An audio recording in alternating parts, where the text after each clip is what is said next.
Hello, everyone. Welcome to Small Talk. Well, I'm very pleased to welcome back to the show, Kerry Benjoe.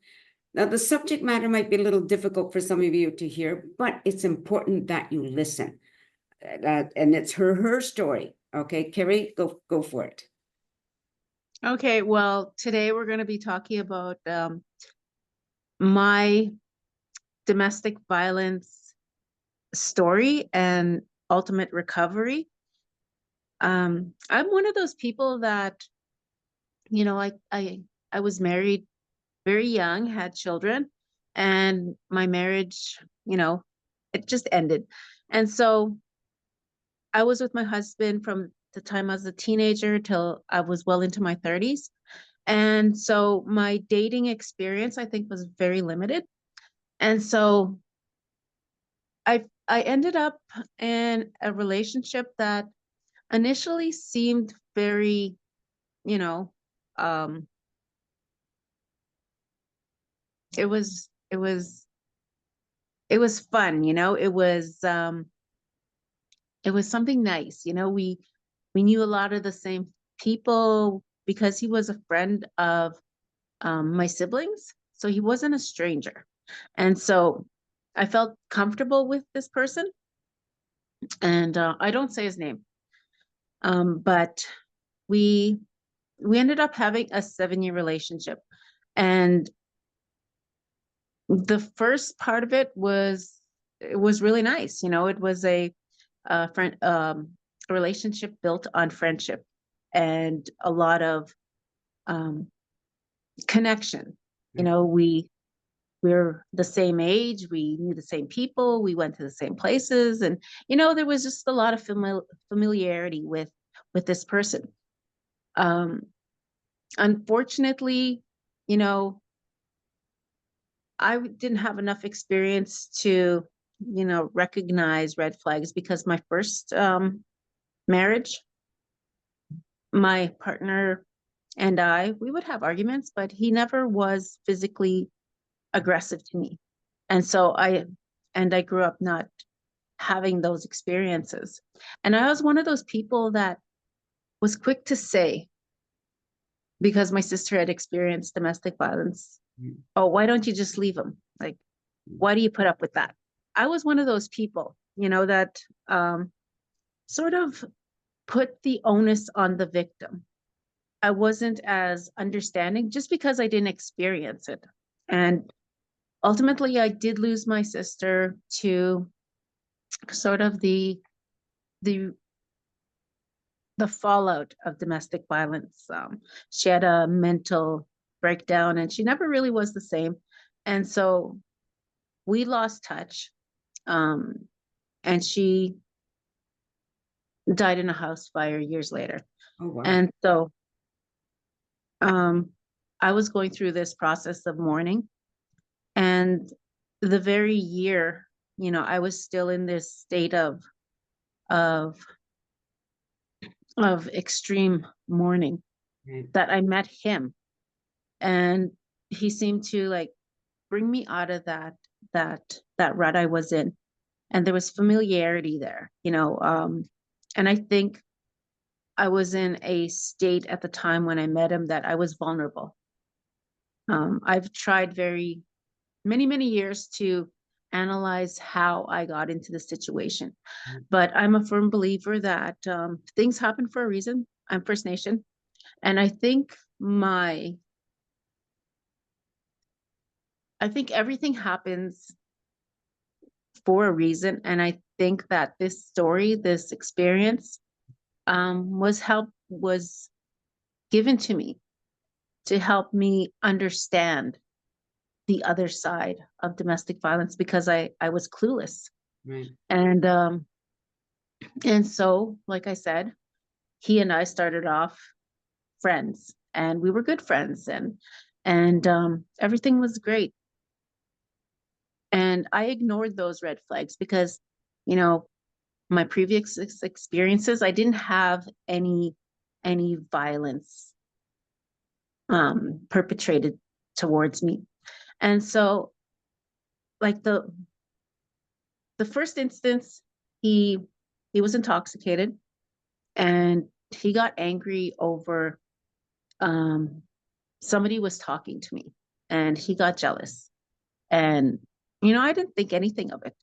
And so when we were leaving, he got really angry and he got mad. And because I was like questioning, why he was getting mad in this. And he grabbed me by the hair, and he said, I said something about me never listening. And I was so shocked by the whole experience. And I should have left, but we had already had 2 years in, about a year in, when this incident happened. And it wasn't enough to make me throw everything away.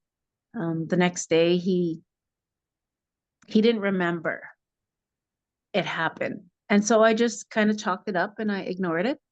And it happened again, but it wasn't like repeated. Like there was intervals of this violence, and it wasn't extreme violence. It was, he'd pull my hair, or a lot of it was yelling. He would always be physically intimidating, like yelling at me and coming into my personal space. And it wasn't really like physical. Right. Yeah.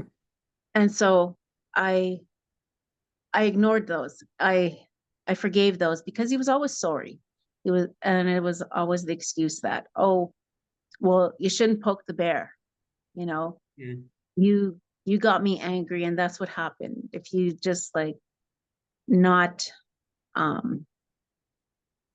say something when I'm already angry, then this wouldn't happen. So he's placing the blame on me for his actions. And so I started changing my behavior because it was what I can control. So I started, making sure that I didn't do these things, and I didn't try to bring that person out, because I like the person he was when he was good, like when he wasn't in those states of anger. Mhm. And like I said, it wasn't constant. He In the beginning, he was 90% good, 10%, awful. And very slowly it built up to, he was unpredictable. Like I didn't know when, what would set him off. And as the years went by, like it became more frequent, and it became more sort of routine that, I just got used to it. It became normalized. And so his little outbursts really didn't upset me to the point where I was like thinking, oh my God, like I need to get out of this relationship, that sort of thing. Right.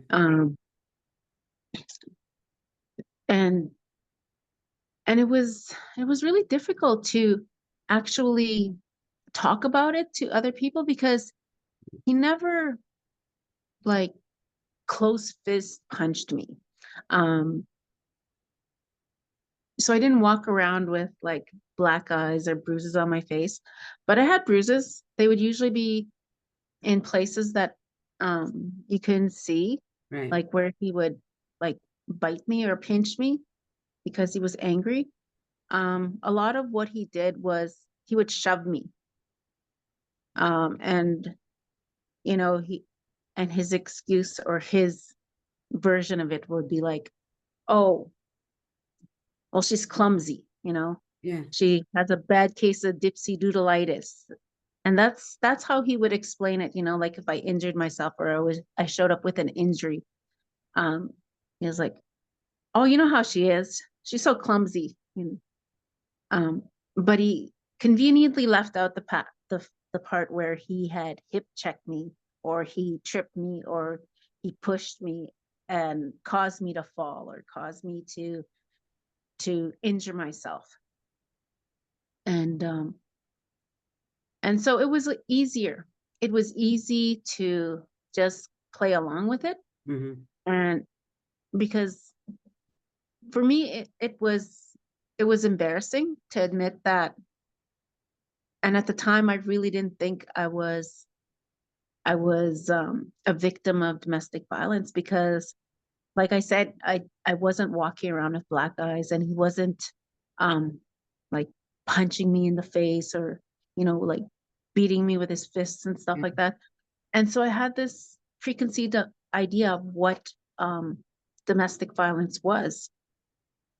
But we were together 7 years. And so this took a lot of time for for these for him to go from, being this really fun, interesting and, you know, guy that I just really cared about to this person I was like lived in fear of. Right. Because although I was with him, I I was also scared to leave him because I had tried to leave several times and he always um made his way back into my life. And because like I said, he was friends with my siblings and he became friends with my friends, so he integrated himself into my closest circle. So he was always there. And when I did try to leave, he would still be in the within my group of immediate support system. Yeah. And because they didn't see the violence that I seen from him, they only seen the good guy, because he was a very good, he was a good guy to them, you know. He was like truths could be two things could be true at the same time. Right. The person I seen was totally different from the person they seen. So they weren't judging him on my experiences, only on theirs. So they seen him as a good guy who looked after me, and very very helpful. When we were together, everybody thought he was like the perfect boyfriend. He pulled out my chair. He Mm. would like be sweet and like cut up my food for me sometimes or feed me. He did all the things that, that were cute and sweet. And so that's what other people seen. Um, and he was all those things. He could be all those things. And that's why I did um, care for him and I did fall for him. And because he was that person, but he was also this other person that wasn't sweet and he wasn't kind and he was vicious and he was violent and he was cruel. And so it was really tough, you know, to be in that situation because at the same time I was working full time at our local paper. And Mhm. so I was working with the public and, I was the one that was supposed to be smart. I was supposed to be the one who was, the advocate for other people. I was in this position where I was helping others. And there was a lot of, I guess, internal pressure for me to maintain that image.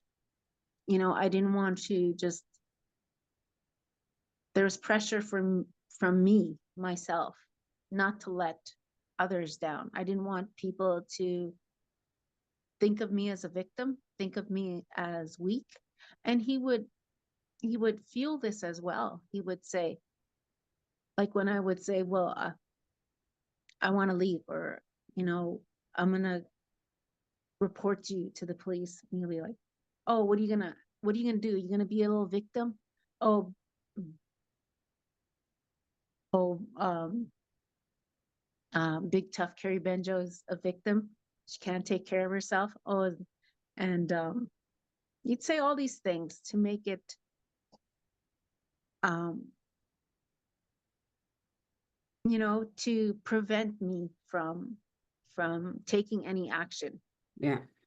And he was like, where are you gonna go? Where are you gonna go? You gonna go to a shelter? Like, he made it seem like it was like completely impossible. And for me at the time, it was a bit of ego. Like, I didn't want to admit that I was stuck Yeah. and I was in this position. And I've always been the person who, you know, who has made my own decisions. Like we have talked earlier, like I lived in a residential school. And so for me, I took on all responsibility for me. My actions were my responsibility. And so I didn't ask for help. I didn't tell my mother. I didn't tell other people. And I wasn't seeking, that assistance from anybody, because I always felt that I made the decisions and I had to live with them. And so I was hard on myself. And so and it took a lot to get me to switch that thinking. I think it was year 2, he actually physically assaulted me to the point where, I realized that, this was wrong.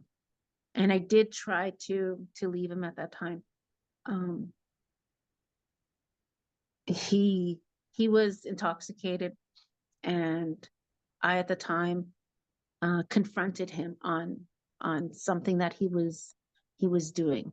I found evidence of him being unfaithful, and I just wanted to, like, I was very angry, and so I confronted him. Like, what are you doing? Blah blah blah, and he attacked me, and he didn't like punch me, but he was slapping me in my head, and he had me pinned, and he was doing that, but he wasn't hitting me in the face or anything.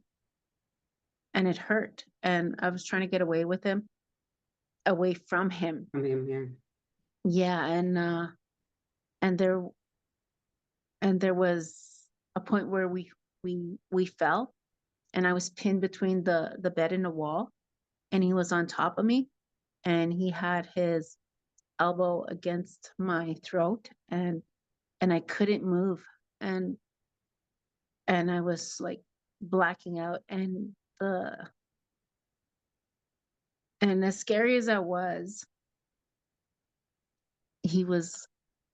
I was telling him that, I couldn't breathe, and that my,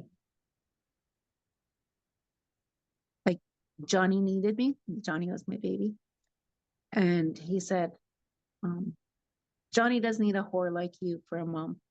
And when he said that, I knew that if I didn't get out of that position, that, I might not make it. And that fear at that moment, I don't know where I got the strength, but it came from somewhere, and I was able to shove him off and get on my knees, and I crawled away, and I just, like, I held myself really tight, and then he wasn't able to get at me, and he got tired and he left. And he ended up oh he he, he said, come on now, let's go to bed. And so he wanted me to sleep with him, and so he was sleeping, and he was like holding me, and I just waited for him to pass out, and I snuck out, and I left. and and I did make a police report. I did actually try to get help at that time, and unfortunately, um 2 weeks later, and the police had not done anything. They hadn't contacted him. And during this 2-week period, he was claiming he didn't remember, claiming he was blacked out, claiming somebody drugged him and that he didn't know what happened, and he was apologizing, and he was crying, and he was bringing me gifts, and he was phoning me at work, and he would phone so many times that, you know, at work we can't like ignore calls Yeah. because I worked in a newsroom, so we couldn't block calls. And so he'd phone and phone, and so the phone I'd lower my phone up to like the point where I couldn't really hear it, but we're in a great big room, and so everybody kind of would be like, "Oh, somebody's phone is ringing," so I'd have to answer it, and he would be like, you know, leaving me endless messages, and my texts would be completely full. And so he really, I didn't know this at the time what it was called, because he was love bombing me, and he was persistent, and he was really apologetic, and he was um rallying my friends and my family to, you know, talk to me, and to, you know, set up situations where, you know, I'd go to see my sister and he'd be there. And it was all these little ambushes and stuff. Um, a lot of people didn't, even when I shared what happened, they really didn't think anything, because, you know, he was always that very stand up guy that stuck up for people. So their their perception of him was he was this amazing man, and he was amazing to them. Right. And so I didn't get that support. Police completely failed me. And so, and he was telling me that, you know, if I charged him, and he would lose his job, and he wouldn't be able to support his children. And me being a single mother at the time, I felt for his children, and I didn't want them to suffer. Yeah. And I was kind of at the point where, you know, I was thinking, I just want this to go away. And like, I wasn't as badly injured, like the bruises had faded. Um, People really couldn't see them either. Um, and so it was easier to just forgive him and let it go. And he was good for a really long time. He didn't do anything to me. And I think me, um, you know, not following through, um, gave him a little sense of, you know, that I didn't have the backbone to go through any of that. And he used that against me. He's like, "Oh, what, you gonna take me to court, and, you know, and everybody will know, you're just a little victim, a little crybaby, and stuff like this." And he used a lot of those psychological tactics on me. Um, and he learned, you know, like from that point, that um, not to strike me enough to leave bruises where people could see. Because when he was hitting me, the bruises did come down onto my ears and down my face and stuff. So there was some people that seen it, and so after that, he didn't do any kind of that kind of violence towards me. Anything that was visible, like, Right. that's when the shoving and the the pushing started to become more frequent. Um, and it was always when he was intoxicated, and he would conveniently not remember that happening, and he'd be like, "I didn't do that. You must have fell. You must have fell." And I have a I have like a I'm not sure you see it. My scar goes from here to here, because one winter night he was drinking, and I knew that he was in a foul mood. I could tell when he was in a foul mood, and I didn't want to go with him. And he made me go with him, and he drug me into his apartment, and he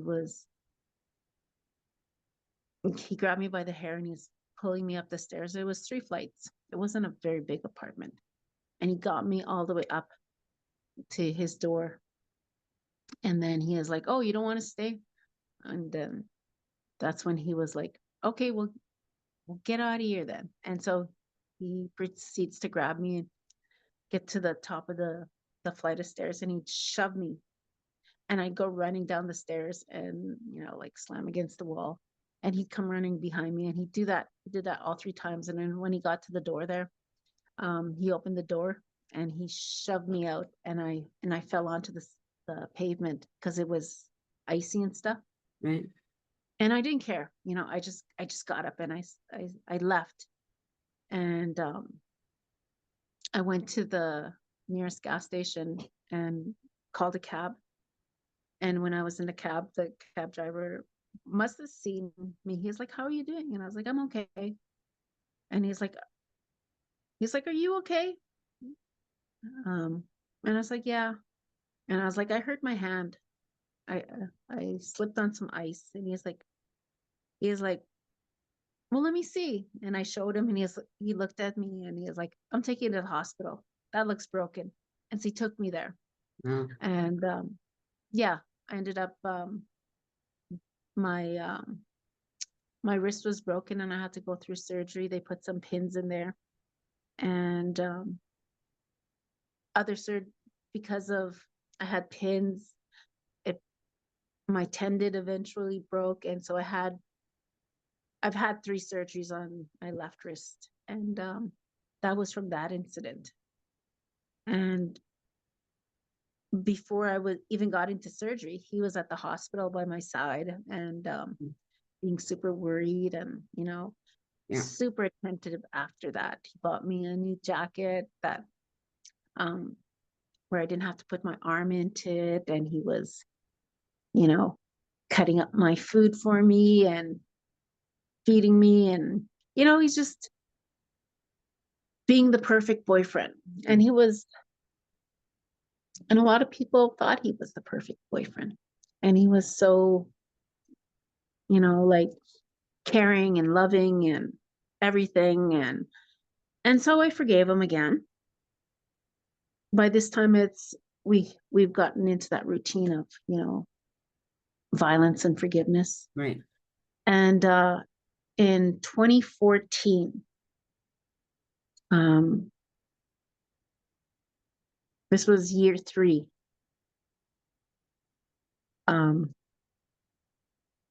It's probably the most significant incident between us.